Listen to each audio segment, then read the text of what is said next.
ఓం వసుదేవసుతం దేవం కంసచాణూరమర్ధనం దేవకీ పరమానందం కృష్ణం వందే జగద్గురుం. ఓం శ్రీ రాధాకృష్ణాభ్యాం నమ. కృష్ణం వందే జగద్గురుం, అర్జునం వందే జగదేకవీరం. ఇప్పుడు మనకి త్వరలో గురుడు రేవతి నక్షత్రంలో మారబోతున్నాడు. ఎక్కడి నుంచి? మనకి ఉత్తరాభద్ర నక్షత్రంలో మీనరాశిలోనే ఉంటూ ఎప్పటి నుంచి అంటే మే 17, 2026 సంవత్సరం నుంచి రేవతి నక్షత్రంలోకి మారబోతున్నాడు. మరి ఈ మార్పు వల్ల ఏం జరుగుతుందంటే ఎప్పటి వరకు ఉంటాడండి అంటే అక్టోబర్ 9, 2026 సంవత్సరం వరకు ఉంటాడు. ఒక సిగ్నిఫికెంట్ 29-year కార్మిక్ సైకిల్ని ఒక మీకు ఇవ్వబోతున్నాడు అనమాట.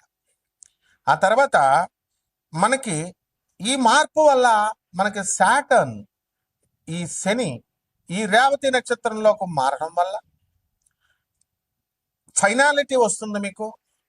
అంటే ఏదైనా సరే ముగింపు, ఏది ఏ పని చేసినా సగంలో వదిలిపడేస్తూ ఉంటారు మీరు ఆ గ్రహ ప్రభావం మాట. ఇప్పుడు ఫైనాలిటీ వస్తుంది. అలాగే చక్కగా స్పిరిచువల్ ట్రాన్సిషన్, ఎప్పుడు ఏకాంతంలో ఉండి ఆధ్యాత్మిక ఉన్నతిని మీరు పొందుతారు. అలాగే మీరు చక్కగా కార్మిక్ క్లోజర్ అవుతుంది, మీకు క్లీన్స్ అవుతుంది చక్కగా. ప్రతి ఒక్క ఇండివిజువల్ మీద, ప్రతి ఒక్క వ్యక్తి మీద ఒక గొప్ప ఇంపాక్ట్ వస్తుంది. అది ఎలా అంటే profound inner shifts and endings, startings endings అన్నీ కూడా చక్కగా చేయగలుగుతారు. మరి ఇప్పుడు మనకి ఎక్కడున్నారు ఈ గ్రహస్థితి? ఈ 2026 సంవత్సరం యాజ్ ఆన్ ఈ మే నెలలో మనం కనుక చూసుకుంటే మిగతాదంతా కూడా కుజుడు మే 11 తర్వాత మేషరాశిలోకి మారబోతున్నాడు. అలాగే మనకి రవి మే 15 తర్వాత వృషభ రాశి సంచారం చేస్తాడు, ప్రవేశిస్తున్నాడు. అలాగే చక్కగా మనకి బుధుడు మే 15 తర్వాత వృషభ రాశిలోకి వస్తున్నాడు. అలాగే శుక్రుడు మరి మే 14వ తేదీన మనకి శుక్రుడు చక్కగా మనకి ఈ యొక్క మిథున రాశిలోకి వస్తున్నాడు. అలాగే బుధుడు మే 29వ తర్వాత రెండవసారి, మే నెలలో 2 సార్లు అతను మిథున రాశిలోకి వస్తున్నాడు. దీనివల్ల ఏమిటండి మనకి అంటే ఇప్పుడు రెట్రోగ్రేడ్లో లేడు మనకి సాటర్న్. ఎలా ఉన్నాడు? ఎక్కడున్నాడు? 15 డిగ్రీల మనకి మీన రాశిలో శని ఉన్నాడు. అలాగే కేతువు 11 డిగ్రీల సింహరాశిలో ఉన్నాడు. రాహు 11 డిగ్రీల కుంభరాశిలో ఉన్నాడు. మరి మనందరికీ కూడా యాజ్ ఆఫ్ మే 2, 2026 సంవత్సరాన్ని కనుక మనం తీసుకుంటే మనకి ఈ యొక్క శని వక్రించి లేడు.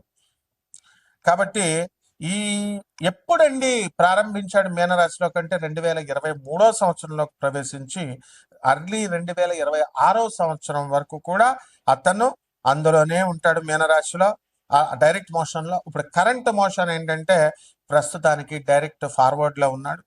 తర్వాత నెక్స్ట్ రెట్రోగ్రేడ్ రాబోతున్నాడు సాటర్న్. జూన్ 2026 సంవత్సరం నుంచి స్టార్ట్ అవుతాడు రెట్రోగ్రేడ్. స్టార్ట్ అయ్యి నవంబర్ 2026 సంవత్సరం వరకు కూడా అక్కడే ఉంటాడు అనమాట, వక్రించి ఉంటాడు. దీనివల్ల ఏమవుతుందంటే మనకి అప్కమింగ్ 2026 సంవత్సరం ఈ యొక్క వక్రించడం వల్ల ఇమోషనల్ హీలింగ్, కార్మిక్ క్లోజర్, ఆ తర్వాత ఎవాల్యుయేటింగ్ బౌండరీస్ ఇన్ మీనరాశిలో, పైసెస్లో ఇవన్నీ కూడా చేయడం జరుగుతుంది. అలాగే మనం మే 2026 సంవత్సరాన్ని కనుక మనం చూసుకున్నట్లయితే ఫీచర్స్ మనం చూసుకున్నప్పుడు హై ఎనర్జీ ప్లానెటరీ యాక్టివిటీ ఉంటుంది.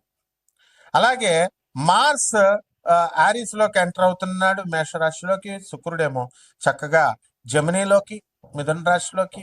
వీటి వల్ల డబల్ మూవ్స్ మళ్ళీ మెర్కురీకి, బుధుడికి, వీటన్నిటి వల్ల ఫాస్టరింగ్ వాట్ ర్యాపిడ్, చాలా స్పీడ్గా డెసిసివ్ యాక్షన్. మీరంతా కూడా తొందరగా నిర్ణయాలు తీసుకోగలుగుతారు కెరీర్లో, రిలేషన్షిప్స్లో. అలాగే చక్కగా కీ షిఫ్ట్స్ ఉండడం వల్ల మే నెలలో మే 11న కుజుడు మీనరాశిలోకి, మేషరాశిలోకి, శుక్రుడు మే 14 నుంచి వృషభ రాశి, మిథున రాశిలోకి, ఆ విధంగా వృషభ రాశిలోకి మే 15 తర్వాత మనకి ఈ యొక్క రవి చేరడం. వీటిలన్నిటి వల్ల కూడా మీకు ఇంపల్సివ్ డెసిషన్స్ తీసుకుంటారు. 2, యాక్సిలరేటింగ్ యాక్టివిటీ చాలా స్పీడ్గా చేస్తారు మీరు, ఇంతవరకు స్లోగా ఉన్నటువంటి వాళ్ళు. అండ్ డ్రైవ్ కూడా బాగుంటుంది. అండ్ రిలేషన్షిప్స్ని, ఆ తర్వాత కమ్యూనికేషన్ని ఎఫెక్ట్ చేస్తాయి. అలాగే ఫోకస్ ఆన్ స్టెబిలిటీ మీద, స్థిరత్వం మీద, రిసోర్సెస్ మీద మీరు ఎక్కువగా స్థిరత్వం వస్తుందన్నమాట. అయితే ఈ యొక్క గ్రహ సంచారాల వల్ల 12 రాశుల్లో కూడా మనము కొంచెం టెక్నికల్గా మనం చూసినప్పుడు మెడికల్గా కూడా మెడికల్ సైన్స్ని అప్లై చేస్తున్నాము. అలాగే మనం ఆర్బిటాల్ వెలాసిటీని మనం తీసుకుంటున్నాము. ఇప్పుడు ఆర్బిటాల్ వెలాసిటీని మనం తీసుకున్నప్పుడు గురుడు ఎక్కడున్నాడండి? First half of this 2026 year అంతా కూడా కర్కాటక రాశిలో ఉండి చాలా చక్కగా మంచి లక్ని గ్రోత్ని ఇన్ఫ్లుయెన్స్ చేస్తాడు ఆ తర్వాత కంటే కూడా. అలాగే శని నెప్ట్యూన్ మనం తీసుకున్నప్పుడు ఈ పొజిషన్స్ అన్నీ కూడా చక్కగా స్ట్రక్చర్డ్ యాక్షన్ ఉంటుంది అండ్ మెయింటైనింగ్ డిసిప్లిన్ ఉంటుంది. ఇవన్నీ కూడా వస్తాయన్నమాట. దీనివల్ల మనకి అంతేకాకుండా మనకి అనారోగ్యాలు ఉంటాయి. మానవుడు అన్న తర్వాత రోగాలు అనేటటువంటి కామన్ అండి. సో కొన్ని రాశుల వారికి ప్రత్యేకించి ఇది కోటాను మందికి కామన్ ప్లాట్ఫామ్ మీద మనం చెబుతున్నాం కాబట్టి అందరికీ అలాగే జరగాలని లేదు, బట్ ఇన్ జనరల్ జరుగుతుంది. మీరు వ్యక్తిగతంగా తెలుసుకోవాలనుకుంటే వ్యక్తిగత జాతకంలో చూస్తే మనకి ఏ రోగాలు వస్తాయి, ఎలా వస్తాయి అనేది తెలుస్తుంది. ఇన్ జనరల్ ఈ కాంబినేషన్స్ వల్ల హ్యూమన్ పాపిలోమా వైరస్ వస్తుంది, హెచ్పివి అనడానికి కొంతమందికి. అలాగే ఇది చాలా హైలీ కంటాజియస్ అనమాట. తర్వాత ఇది కామన్గా ఇది సెక్షువల్లీ ట్రాన్స్మిటెడ్ డిజీజ్ అనమాట. హెచ్ఐవి, గనేరియా, సిఫిలిస్ ఇలాంటి వ్యాధుల్లాగా, మరి ఎయిడ్స్ అట్లాగా. సో ఇటువంటి వెనీరియల్ డిజీజెస్ అంటాం వీటిని. సో ఇటువంటి ఇన్ఫెక్షన్ అనేటటువంటిది ఇట్ ఎఫెక్ట్స్ అనమాట స్కిన్ని, ఆ తర్వాత మ్యూకోసల్ సెల్స్ని. నెక్స్ట్ దగ్గరగా విత్ నియర్లీ అన్ని కూడా సెక్సువల్లీ యాక్టివ్ పీపుల్ ఎవరైతే ఉంటారో అటువంటి వాళ్ళకి కాంట్రాక్టింగ్ ఇట్ అట్ సమ్ పాయింట్లో తగలడానికి అవకాశాలు ఉంటాయి. కాబట్టి ఈ విషయాల్లో మాత్రం చాలా స్ట్రిక్ట్గా జాగ్రత్తగా ఉండండి. అండ్ చాలా ఇన్ఫెక్షన్స్, ఇక మిగతా కొన్ని రకాల ఇన్ఫెక్షన్స్ వస్తాయి. ఈ ఇన్ఫెక్షన్ కాకుండా వీటికి అన్ని కూడా సిమ్టమ్స్ ఉండవు ఇవన్నీ కూడా. సో వాటిలంతటికి అవే రిజాల్వింగ్ ఆన్ దర్ ఓన్, వాటిలంతటికి అవే సాల్వ్ అయిపోతాయి. బట్ హైలీ రిస్క్ టైప్స్ మనకి ఉంటాయన్నమాట. సో ఇవన్నీ కూడా జెనిటల్గా మనకి వాట్స్ అని, క్యాన్సర్స్ అని ఇలాంటివన్నీ కూడా రావడానికి అవకాశం ఉంటుంది. పర్టికులర్గా of the cervix and anus and throat, వీటిల్లో ఎఫెక్ట్ అవ్వడానికి అవకాశాలు ఎక్కువగా ఉంటాయి. అలాగే దీనికి ప్రివెన్షన్ ఒకటే మార్గం అండి. Prevention is the only key అనమాట. అండ్ ప్రైమర్లీ త్రూ వ్యాక్సినేషన్ తీసుకోవాలి అండ్ రెగ్యులర్ స్క్రీనింగ్స్ చేసుకుంటూ ఉండాలి. కాబట్టి ఈ మోస్ట్ ఇన్ఫెక్షన్స్ అని ఇవన్నీ కూడా నేను మొట్టమొదటిగా చెప్పినటువంటి అన్ని కూడా అసిమ్టోమాటిక్గా వస్తాయి. ఎందువల్ల కేతు సింహరాశిలో, రాహు కుంభరాశిలో ఉన్నప్పుడు సిమ్టమ్స్ అసలు కనబడినప్పుడు. And it will be cleaned by the immune system with in 2 yearsలో క్లియర్ అయిపోవడానికి అవకాశాలు ఉంటాయి. కరెక్ట్గా అప్పటికే ఈ మేన రాశికి నుంచి 2.5 సంవత్సరాలు మేష రాశిలోకి వచ్చి అక్కడ ఇంకొక 2 నెలలు మార్చి 2027 వరకు మేన రాశిలో ఉండడం జరుగుతుంది శని. అలాగే PCOS ఆడవాళ్ళకి, మరి ఇటువంటి వాళ్ళకి అందరికి కూడా కొంతమందికి కొన్ని రాష్ట్రాల వారికి ఈ కాంబినేషన్ వల్ల పాలిసిస్టిక్ ఓవరీ సిండ్రోమ్ అంటాం దాన్ని, PCOSని. మరి ఇది కామన్లీ హార్మోనల్ ఇది అండ్ మెటబాలిక్ డిసార్డర్ ఇది. సో ఇవన్నీ కూడా people who are with ovaries, ఈ ఓవరీస్ని ఎఫెక్ట్ చేస్తాయి ఇవి డ్యూరింగ్ దర్ రిప్రొడక్టివ్ టైమ్ అనమాట, periods, years. And irregular periods రావడము, నెక్స్ట్ ఎక్సెస్ ఆండ్రోజన్ లెవెల్స్ ఇవన్నీ కూడా ఉండడం, మేల్ హార్మోన్స్ ఇవన్నీ. అండ్ అలాగే స్మాల్ ఫ్లూయిడ్ ఫిల్డ్ సిస్ట్స్ ఉంటాయి, అదే ఫాలికల్స్ అంటాం, ఆన్ దిస్ ఓవరీస్ మీద ఏర్పడడానికి అవకాశాలు ఉంటాయి. అండ్ హార్మోనల్ ఇంబ్యాలెన్స్ మనం ఎక్కువ చూస్తాం, హై లెవెల్స్ ఆఫ్ ఆండ్రోజన్స్ చూస్తాము, లైక్ టెస్టోస్టిరోన్. ఇవన్నీ కూడా డిజర్వ్ చేస్తాయి మెన్స్ట్రువల్ సైకిల్ని. సో ఇట్స్ లీడ్స్ టు ఇర్రెగ్యులర్గా పీరియడ్స్ మీకు రావడానికి లేదా మిస్డ్ పీరియడ్స్ రావడానికి అవకాశాలు ఉంటాయి. సో ఇక్కడ మనం జూపిటర్ యొక్క కాంబినేషన్ తీసుకున్నప్పుడు, వెలాసిటీని మనం తీసుకున్నప్పుడు, మనము దాని ఆర్బిట్లో కానీ అలాగే వాటిని దాని యొక్క అట్మాస్ఫియర్లో కానీ మనం తీసుకున్నప్పుడు మనం దాన్ని మెజర్ చేస్తాం. ఎలాగంటే Doppler spectroscopy, next radio science tracking and cloud tracking టెక్నిక్స్తో చేస్తాం. చేసి ground based instruments like Fourier transform spectrometers వాడతాము. ఎగ్జాంపుల్ జోవియల్ అనేది. అలాగే ఎస్ప్రెసో స్పెక్ట్రోగ్రాఫ్ మెజర్, దీని నుంచి డాప్లర్ షిఫ్ట్స్ నాసా ఉపయోగిస్తుంది. నాసా జూనో మిషన్ అంటాం. దీనివల్ల deep space network antennas to track radio signals అనమాట.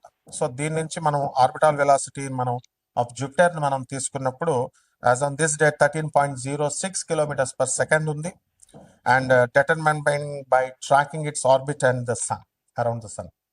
సో ఈ విధంగా ఇదంతా కూడా జ్యోతిష్యం అంటే ఏదో 4వ ఇంట్లో రాహు, 3వ ఇంట్లో శని, ఏమన్నా నాకు బాగుంటుందండి, మా ఆయన మేము కొట్టుకుంటున్నామండి, ఇలా చేసేసారు ఆస్ట్రాలజీ. మళ్ళీ అట్లా కాదమ్మా, చాలా సైంటిఫిక్ ఇది. నేను చక్కగా ఈ యొక్క సైంటిఫిక్గా బాగా చదువుకున్నటువంటి వాళ్ళకే కాకుండా చదువులేనటువంటి వాళ్ళు కూడా నన్ను సంప్రదించవచ్చు మీరు చక్కగా. కాకపోతే మీరు అండర్స్టాండ్, జెన్యూనిటీకి దగ్గరగా ఉంటుంది. మనం ప్రిసైజ్గా నాసాస్ లైవ్ రిపోర్ట్స్ని బట్టి నేను చూసి చెప్పడం జరుగుతుంది. కాబట్టి మనము మీరంతా కూడా నా ప్రెడిక్షన్స్ అన్నీ కూడా అక్యురేట్గా ఉంటాయి, ఆ తర్వాత ప్రిసైజ్గా ఉంటాయి. సో దానివల్ల మీరు చూసుకోండి. ఇప్పుడున్నటువంటి ఈ గ్రహస్థితి 12 రాశుల మీద ఒక్కొక్కరి వారీగా ఏ విధంగా ఎఫెక్ట్ చేస్తుందో చూద్దాం. వృషభ రాశి. ఈ వృషభ రాశి వారికి అందరికీ కూడా అర్ధాష్టమ కేతు ఉన్నాడు యాజ్ ఇట్ ఈస్. అందువలన అనేకమైనటువంటి టెన్షన్స్, ఆదాయాలు బాగా పెరుగుతాయి, అయినా సాటిస్ఫాక్షన్ ఉండదు. కొత్త కొత్త ఉద్యోగాలు రావాలా, ఎక్కువ శాలరీలు కావాలా, కోరుకోవడం మంచిదే, కానీ మనకు అదృష్టం ఉండాలి కదా. అదృష్టం ఎప్పుడు వస్తుంది? మనం మంచి పనులు గతంలో చేస్తేనే కదా. దాన ధర్మాలు చేయాలి కదా. మరి పేదవారికి, అనాథలకి, వికలాంగులకి, సాధువులు చేస్తే ఇప్పుడు ఎంజాయ్ చేయొచ్చు. ఆదాయాలు బ్రహ్మాండంగా పెరుగుతాయి మీకు. తర్వాత చక్కగా మీకు ఖర్చులు కూడా బ్రహ్మాండంగా ఎక్కువగా ఉంటాయి. అలాగే మనకి జన్మంలో రవి బుధులు వస్తున్నారండి మే నెల మధ్యలో నుంచి. దీనివల్ల బుధాదిత్య యోగం వస్తుంది, మీకు కారులో తిరిగే యోగం వస్తుంది. అలాగే ప్రభుత్వం నుంచి అఫ్కోర్స్ కొంత వ్యతిరేకం ఉంటుంది అనుకోండి. గవర్నమెంట్ నుంచి రావాల్సినటువంటి సబ్సిడీలు ఇవన్నీ కూడా అందుకోలేకపోతారు. గవర్నమెంట్ ఉద్యోగస్తులు ఎవరైతే ఉన్నారో టీఏలు అరియర్స్లు, వాళ్ళకి అవన్నీ కూడా రాకపోవచ్చు.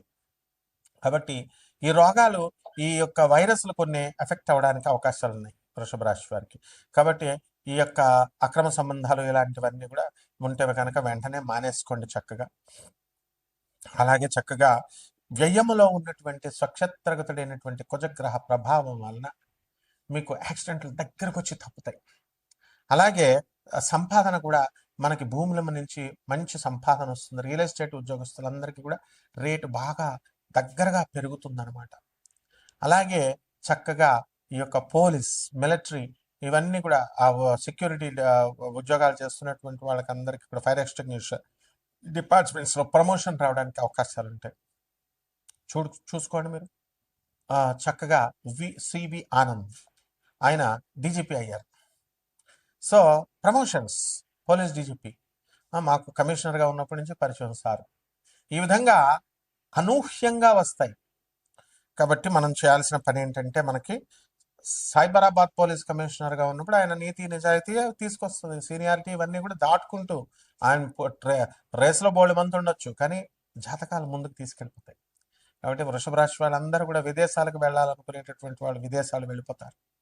అండ్ ఈ యొక్క రాశి వారికి చక్కగా మీకు స్త్రీల వల్ల ప్రాబ్లం ఉంటుంది. ఇదొక్కటే లాభాలు, ప్రాబ్లము వృషభ రాశి వారికి ఉంటుంది. కాబట్టి ఎవరైనా కనుక ఇప్పుడు ఒక సిఐని మనం చూసాం. ఆ సిఐ ఉద్యోగం చేస్తున్నాడు, ఒక పక్కింటి ఆమెని అత్యాచారం చేస్తూ దొరికిపోయాడు. తర్వాత అరెస్ట్ అయిపోవడం, పారిపోవడాలు, ఇవన్నీ ఏంటి? ఆ రాశి అంతే అనమాట. కాబట్టి ఈ రకంగా ఉంటాయి. ఇప్పుడు పరిహారాలు ఏం చేసుకోవాలంటే, మనము రైతులకు కూడా బాగుంది, వృత్తిలో కొంచెం ఛాలెంజింగ్గా ఉంటుంది. రాహు జపం చేసుకోవాలా, రాహు స్తోత్రాలు చదువుకోవాలా, రాహు కిలో మినుములను ఆవుపేట రంగు ఉన్నటువంటి వస్త్రాల నుంచి పేద బ్రాహ్మణులకు దానం చేసుకోవాలా. అలాగే దుర్గాదేవిని ఓం దుర్గాయ నమః అంటూ మంత్ర జపం చేసుకోండి. ఆ తర్వాత చక్కగా దుర్గా సప్తశతి ఇలాంటివన్నీ కూడా, దుర్గా సహస్రనామాలు, లలిత సహస్రనామాలు ఇవన్నీ కూడా చదువుకోవడం. మనం ప్రజలకు వేరేగా కొత్తగా చెప్పక్కర్లేదు. అయితే ఒకటే చిన్న తేడా ఏంటంటే, ఏమంటే మీరు అందరూ చేస్తున్నారు, అర్హతకి దగ్గరగా అందరూ వచ్చారు, కానీ దాని మీద నమ్మకం ఉండదు అనమాట. చేస్తారు కానీ అది ఎలా అప్లై చేసుకోవాలో రాదు. ఫార్ములా తెలుసు అందరికి, F=ma అని ఫిజిక్స్లో అందరికీ తెలుసు, కానీ ఎలాగా ప్రాబ్లంలో ఎం ఇది ఏ ఇది అంటే ఎఫ్ కట్టడం రాని వాళ్ళు కొంతమంది ఉంటారు. ఈ రకంగా టెక్నికల్ వాల్యూస్ అనే దానికే గురువు కావాలి. ఆయనే స్వామి వివేకానందుడు ప్రభాత్ రంజన్ సర్కార్. కాబట్టి మనం చక్కగా ఈ రెమెడీస్ చేసుకోండి. రావి చెట్టు చుట్టూ నీళ్లు పోసుకుంటూ, మేడి చెట్టు నీళ్లు పోసుకుంటూ, శ్రీ గురు చరిత్ర చదవండి, బ్రహ్మాండంగా ఉంటుంది. శుభమస్తు.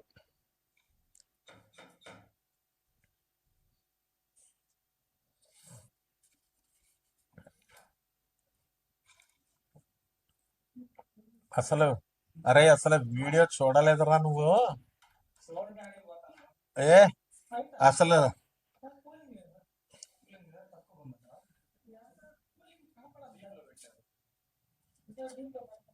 దత్తు అసలు ఎవడో మాట్లాడడానికే లేదురా. అసలు డాక్టర్సే ఇంక నీకు ప్రవాహం కట్టాలి లైన్. ఇదిగో చూడు జాగ్రత్తగా ఏం చెప్పాను. హ్యూమన్ పాపిలోమా వైరస్ చూచారా జన్నరా చెప్తూ కానీ మిడిల్ క్లాస్ పెడదాం. నేను నీకు 2 జిస్ట్ చెప్తాను. అందరికీ కూడా, మీ అందరికీ హ్యూమన్ పాపిలోమా వైరస్ రావడానికి, హెచ్పివి రావడానికి అవకాశం ఉంది. ఇది ఏమిటంటే హైలీ కంటాజియస్, ఇది చాలా వ్యాధి, అండ్ కామన్ సెక్షువల్లీ ట్రాన్స్మిటెడ్, ఒకరికొకరు